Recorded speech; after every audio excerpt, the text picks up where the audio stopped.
Joining us now, political cartoonist and author of the new book, Give Me Liberty or Give Me Obamacare, Michael Ramirez. Welcome, Michael. Thanks very much for joining us. It's great to be on your show. I love your cartoons because you really capture the zeitgeist of what people are talking about in your illustration. So thank you very much. What would be the cartoon of this story that we're talking about in terms of these emails and the Clinton Foundation being subpoenaed? Well, you know, I did a cartoon on that earlier where I had the Clinton Foundation, and I actually drew the building itself, which was resting on big bags of money from foreign contributors. This is going to be an interesting story, and I think as we dwell further into it, remember there are 30,000 emails that Hillary Clinton did not even reveal, that we have no idea what those contents are. It'll be interesting to see if they can ever recover those. Isn't it interesting that it didn't even come up in the debate last night? Do you think her supporters are feeling the heat the way she is? Well, I think absolutely. I think this is one of the reasons why Clinton is not doing well in this presidential election cycle. Frankly, you've got about 60% of the population that just doesn't trust her at all. Yeah. 33% of the Democrats think that she lies. But we still have guests. It makes for great editorial cartoons, though, I have to say that. Right. Even Eric Erickson came on, though, and still said, well, she's still going to win the nomination. Do you buy that? You know, I think she will probably go on to win the nomination. The only impediment to that that I see is probably an indictment, and the question is whether or not this Justice Department is willing to go down that road. How do you come up with you know, an idea to, you know, come up with a cartoon about these issues of the day, but also not be, you know, you have to walk a balance where you're trying to be a little funny about it, but also hitting real important issues to educate people about what's going on? Well, you know, two things. One, I've got the best gag writers in the world working for me. They're called politicians. Two, you know, you don't make editorial cartoons. They're not humorous for the sake of humor or controversial for the sake of controversy. They're there to make a point. And like, you know, the Super Bowl ads, you've got 5 seconds to capture their attention, 5 seconds to deliver a message. So you want a concise image, because the message is really the most important element in a political cartoon. Yeah, that was a good one that we were just looking at with the coins on the heels of the 6 coin tosses in Iowa. Yeah. Heads you lose, tails you lose. So I'm looking at the features on those coins, and so what drives you? Like, is it a raw shot test? Is it a subliminal thing about somebody's features where you start to exaggerate a nose or a chin? What's the driving artistic creation?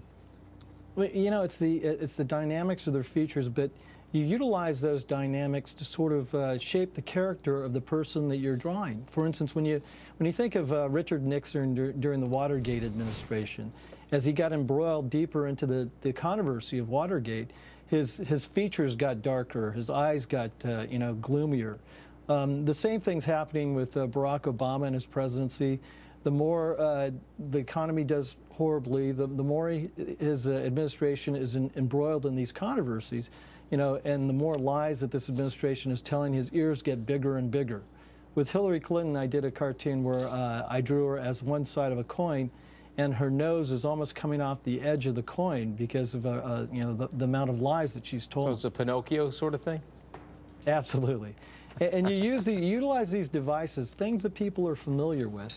Those kinds of images, movies, things that people can relate to, because on the bottom line is we want to use this as a journalistic exercise and make sure that it's a catalyst for thought. And the book, congratulations on the new book. What are you trying to do with this book?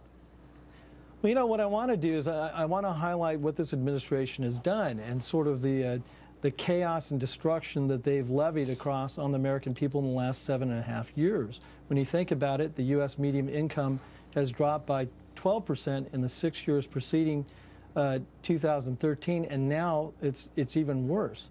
This administration, the world is in chaos, and people need to look at the past to figure out what they're going to do in the future. And then in this presidential election cycle, I want them to see the impact that these progressive policies have had on America. Yeah, I mean, it's interesting because the president truly did make major changes to America. I mean, beginning with the healthcare legislation.